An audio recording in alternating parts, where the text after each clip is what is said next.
everybody, and welcome back to the Midfield Pivots, the weekend takeaways. I'm recording this on Monday evening at 6 o'clock, and Ole Gunnar Solskjaer has still not been fired. So yeah, I guess we can get right into it. There really is no other place to begin other than this weekend's. I will still say shock results. I did expect them to lose, but not by this much. But anyway, this weekend shock results. Man United against Liverpool, where Liverpool walloped, dismantled, beat, bashed, thrashed, shapile, nyisile, did all the things they could to Man United to beat them 5-0. Takeaway is like Ole really has to go. That's the takeaway. But sorry, Man United fans, but it doesn't look likely. At least not for the next three games. Um, this is the tweet that the Man United Twitter, official Twitter, put out today. Looks like they're gonna give him three more games. So it doesn't matter what the fans do, what the fans say. He at least has three games. That's how I'm reading this tweet. Um, the opponents of Ole Gunnar Solskjaer are numerous in nature. They need an entire show on their own. Um, we can start by just team selection. This man chose the same starting lineup that went 2-0 down midweek against Atalanta. The same lineup. He didn't change anything, just okay, guys, go ahead, go play. They did not watch that Atalanta first half with us. Like, this is my biggest issue with Ole Gunnar Solskjaer, and I've said this many times before. He looks like, and I'm not, and I hate saying this because I don't know the man, but he looks like he has no idea how to coach football. Like he watches an entirely different game to the rest of us. How do you pick the exact same guys that were down 2-0 to Atlanta? How do you pick that two-man midfield of Fred and McTominay against the Liverpool midfield, where Liverpool will definitely drop back into midfield? You have Firmino dropping into midfield. You have Keita, you have Henderson, you have Curtis Jones or Milner in the beginning, but Curtis Jones after Milner's injury. The midfield is packed. You know what I'm saying? It's packed. You've at least got four players in there. Sometimes you count five when Salah drops in, or six or five as well, and the other side when Jota drops in. And all you've got in the midfield is McTominay and Fred. It's criminal. It's criminal team selection. It's criminal tactics. The whole week, everyone's been giving him plans. Go to a back five, go to a back three. That way you can counteract the midfield overload that Klopp will always employ against you. He doesn't do that. He just goes to the same formula. The stubbornness, the level of stubbornness that Ole Gunnar Solskjaer has is unparalleled. And like I said in the last show, the only way that Ole Gunnar Solskjaer will get fired is if the players themselves start revolting. We need the players themselves to be the ones to essentially go on strike. I like putting a Chelsea. If you guys can remember, when Mourinho was the last few days of Mourinho's tenure at Chelsea, the Chelsea players just down tools. Your Hazards, your Piliquetas, they just stopped playing for him. I mean, the team was flirting with like in the relegation zone for a bit there, just so they could get this man out. And those are players who realize that the problem here is this person that's coaching us, the person that's picking these players. And the menu players don't seem to realize that, or maybe they are too afraid that if they were to cause a stink, the new coach wouldn't play them. So they seem to just be going along with this mediocrity. There's no way that this team is well coached.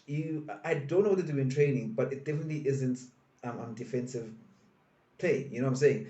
There's no, two versus four where the two gotta prevent the two from the two gotta prevent the four from passing between them. There's no 6-on-4 as well where you got six attackers and four defenders, and let's try and stop these guys from taking a shot. It's just vibes. It's just vibes. It's just Ole Gunnar Solskjaer and his coaches and vibes. The way Ole Gunnar Solskjaer even talks during press conference. I mean, after the Liverpool game, when asked what he feels, he said that I'm asked if he still feels like he's the coach for this team. He says some rubbish about how he's done too much, he's gone too far, they're so close for him to end now. Look, my man, you've gone too far, and I feel like you've reached your ceiling. Is the problem we have with Ole Gunnar Solskjaer. And again, I hate comparing him to Chelsea, but I mean, you got to compare this team to a team that's successful, and that's Chelsea right now. When Chelsea hired Frank Lampard, they weren't so great. They were, I think, going through a rough patch. He built that team. He bought those players. He brought in Mason Mount. He did all these things, these great things to put the team at the level where it's at. But it got to a place where he couldn't go any further with it. He reached his ceiling as a coach, where he can't now push this team any further. And what did Abramovich do? Got rid of him, got in a coach who could, with the same players that Lampard built, mind you, all credit to Lampard, push that team to the higher level. And that's exactly where Man United are. Ole has done amazingly at getting these players, amazingly at setting up this team, but he is not good enough. He just isn't. He's reached his ceiling. He can't go higher than this level. This is as far as he goes. Semi-final, top four, maybe number two. This is as far as he can take these group of players. He can't take them further. You have to let the man go. You have to get in a coach who can, with the same players, do so much better. And there are coaches out there who could do that. And Ole Gunnar Solskjaer isn't the one. Yeah, I mean, if you look at, let's go back to the game on Sunday. The way that Ronaldo reacted, where he kicked kicked poor Roberts. I don't know why I was kicking that poor boy. I don't know what the boy did to him. The frustration that Ronaldo was feeling was evident there. The way that even Pogba hurt Keita was all from frustration. These guys are thinking, why are we doing this? Why are we playing the way we play? And the only way they can vent out their frustration is by playing the rubbish that they did. So yeah, it's three more games, Man United fans. That's the way I see it. It's got at least three games. So those games would be Spurs on the weekend, Atalanta midweek, and City, Man City the following weekend. He could lose all three of these. In fact, he's gonna lose all three of these games. Maybe the Spurs one might be the one that sort of gets him off. Because Spurs is also shaky, but the Atlanta one, the Man City one, he's losing those games. And yeah, hopefully they stick to their word. It's three games and he's out because Man United cannot suffer like this. One helpless coach to another. Last week it was the same guys. Ole Gunnar Solskjaer, Ronald Koeman. It's almost like they're trying to outdo each other in ruining legacies of teams. Like, how? What is wrong with you two? Anyone honorable would just quit. You could see that, man, as the person about doing a march, I'm really winning this team, and just quit. Yes, you've done well. You've introduced Pedri. Your Fat is getting more game time. You know what I'm saying? Now the new boy Gavi. Thank you. You've done well, but you cannot take this team further. Ronald Koeman now. You cannot take this team further. I mean, it's not like Real Madrid were purring or playing, fantastic football and they beat you guys 2-1. Madrid is oh, Madrid is not that great. It's pretty poor to my in my estimations. But there was still, you guys weren't even a challenge for them, weren't really a threat. Yeah, you got your goal, but other than that, I don't really see you guys being a threat to this team. And then the changes that this man makes, he brings on bloody Luke De Jong for Gavi in the second half when the team is losing 2-1. It like what is this? Luke De Jong, how Luke De Jong is in this, how Luke De Jong was bought by this team is another one of those weird personal transfers which make no sense in the cheaper Moting range, in the the what's the other man's name now, the Boateng range, where it's just like, huh? Is this money? No, it's almost like it's money laundering. I think they buy these guys just to launder money. Yeah, so Kuman, please do the honorable thing. Follow Onakono Solskjaer out the door. Let these teams heal without you. You guys are not good enough. Well, in a weekend of big games, the next big game we'll discuss now was the Marseille PSG game, La Classique as it's called. Ended up as a 0-0 draw. I wouldn't say it was an exciting game. It wasn't a boring game either. PSG came out with all four, the big four. So Neymar, Messi, Mbappe, and Di Maria all started. Didn't really create that many chances. They did score a goal that was ruled off for offside in the first half. And funny enough, so did Marseille. Marseille scored a goal as well in the first half that was ruled off for offside. And those are the only two real chances both teams really created. Even when Hakimi got a red card for a terrible challenge on for the guy's name, the Turkish striker's name, Marseille didn't really do much. They huffed and puffed and couldn't really break down the PSG defense, and PSG was fucking about at that instance. So yeah, it was a damn squib. It was, wasn't a boring game, but I do really regret staying up for it. I was tired the whole day today, and I stayed up for that game. So yeah, all I can say is maybe PSG needs some more time to gel because it doesn't really work right now. It's not really a balance thing. I think it's just literally a chemistry thing. The guys up front need to learn how to play with each other. They need to maybe give Messi more the ball, let him play more. And how Messi played in Barcelona. He would just walk around, and pick up the ball and then start something. PSG don't really play that way, and it's gonna affect how Messi performs. So I don't think that he's at the age where he can change. The team needs to change. The team needs to change the way he plays in order to get the best out of him. Once you get the best out of Messi, then you can get the best out of Neymar, Mbappe, and Di Maria. Well, until Mbappe leaves for Real Madrid next season. But yeah, the team has got to make some changes. The Pochettino's got to rethink how he's using Messi, because in this game he was playing Neymar in the number 10 role, and I sort of get it. When I have Messi out wide, and he did drift inside a lot, and like a lot of interchanging positions, but essentially Neymar was in the number 10 role, and it didn't really work. It didn't really work. It didn't really create much. Now, if we have Messi in the number 10 role and he sucks in, like, defenders, or even better, you have Messi sort of playing the shadow number 9, where he can draw defenders, drag them out of position, create spaces for someone like Mbappe with Mbappe's pace to get in, then that might be a better way for Pochettino. But what you're seeing right now, where you're just trying to fit them in there and have them being, sort of like rigid in how they play, it's not really gonna bear fruit for him going forward. So yeah, maybe Poch needs to become more flexible and just give Messi the keys to the car, man. Right, over to Serie A. Juventus, Inter Milan, Derby d'Italia. Italian Derby. I don't know why it's called that, but that's what it's called, Derby d'Italia. Look, both teams under immense pressure. The teams are under so much pressure. Anyway, what's away from this game would be that the officiating in the Serie A might just be as bad as the PSL. Both teams under serious pressure to win. Juve in that they're losing touch with the teams in the top. Inter Milan in that Napoli had gone unbeaten up until this weekend, so they've been unbeaten. So the pressure was there for them to also get the points. The derby has turned sort of ugly in recent years because these are the two teams who are always competing for the league, and they feel that they are each other's biggest rivals. So it was a very tense game. You could see it in the way they played. Very few chances were created. Milan scored the first goal through Dzeko very early on in the first half and sort of set back and let's absorb, let's absorb, let's absorb. Juventus had most of the possession but couldn't break them down. It might be down to the fact that for some reason Max Allegri benched both Chiesa and Dybala. This is bordering on Ole Gunnar Solskjaer level. That's like criminality. How are you benching Dybala and Chiesa? Maybe one, the other one has impacts. I don't know, but like both, are you trying to win the game?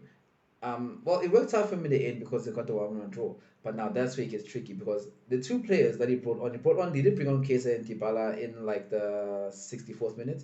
He brought them on, and immediately was a huge change in the way Juventus played. They were more incisive. They had better touches, and from them being more incisive, having better touches, they were able to gain a, let's say, dubious penalty. Penalty was very dubious. VAR intervened and the ref decided to give Juventus the penalty. It's not a challenge I would give a penalty for. Borderline outside the box, but hey, well, it is what it is. Juventus is Juventus after all. And they were able to get the penalty and able to equalize, and the game ended 1-1. The poor coach who went to Milan, Filippo Inzaghi, even got a red card for complaining about that decision. But you know what? It is what it is. Um, Neither team really deserved to win this game. I think 1-1 is a fair result. The way it happened is not fair, but 1-1 was a fair result. And yeah, it's Napoli's right now. It's Napoli's league title to lose. Beginning of the season, I had mentioned Chelsea's depth. I said that's a really deep team, and they are still my favorites for the EPL title this season. I know that's Norwich, guys. Again, I know that's Norwich, but you gotta put respect on any team that plays in the EPL. To thrash them 7-0 so convincingly without breaking a sweat, after making 6 changes without Lukaku, without Timo Werner, Kai Havertz playing like a ghost really, and still beat this team 6-0. I mean, sorry, 7-0. It's really impressive. The depth that Chelsea has is such that there was no Kante even on the pitch. There was no Lukaku on the pitch. There was no Aspilicueta on the pitch. There was no Alonso on the pitch. Um, and they still were able to beat that team 7-0. It's really astounding. Chelsea guys, I repeat again, mark my words, write this down, make a bet on Betway. It's Chelsea's Premier League title to lose. Guys, there's the team of the weekend. Starting from the goals, we have the man Allison. For no other reason other than that, I don't even have Liverpool players in his team, I think. And yeah, well, who else want to put in there? They didn't concede. This team scored seven. They did, yeah, well, it wasn't really tested much. When he was tested out by Greenwood, he did pull off a great save to stop missing Greenwood there in the first half. So yeah, Ederson is in the team. In defense, I've got Reece James at right back. He got a goal against Norwich in a really great performance. Was all over them down that flank. The way Tuchel plays with his wing backs is really great, and to have someone like Reece James on the right and then Ben Chilwell on the left, and the way they cut in, almost play almost like there's midfielders sometimes, or attacking midfielders at least on the flanks. It's really great, and and they play really well, and they take their chances. They create chances, and also they take their chances. I mean, Chilwell also had a goal, and that's why it's also my team of the week. So yeah, team of the week: Ben Chilwell and Reece James both make it in. In the middle between them there, I have Daiwa Topamechano. When he was signed when he signed to Bayern, he was thought, to be maybe a rotation player, but he's coming there and he's stated claim for that position. Over the weekend, they came up with two assists in their win, playing really well, really composed, never flustered, showing his strength. Yeah, that's with Meccano. Now into the midfield. Packed midfield here. Some of the start with these two, Keita and Bellingham. Look, Naby Keita might even be the player of the week, the way he played against Man United. I know Mo Salah would get the plaudits, but Naby Keita tore that midfield apart. He was just too good for Fred and that other idiot McTominay. They couldn't get close to him. He was just all over them. He had scored the first goal, created another goal as well. I think maybe that's why Pogba felt he had to kick him because this man was destroying this team. But yeah, Naby Keita. Next week we have Jude Bellingham, the Dortmund player, another rising star. Probably gonna be one of the candidates for Golden Boy. Golden Boy is the Ballon d'Or for the best young player. You know, at his age, to be commanding that midfield the way he's commanding it there for Dortmund, it's really great to watch. Those of you who don't watch enough Dortmund games, just watch his highlights there in the Champions League. It's the boy's good. The boy's good. So yeah, Jude Bellingham as well in the team. On the flank there, well, I mean, no brainer. The best player in the world right now.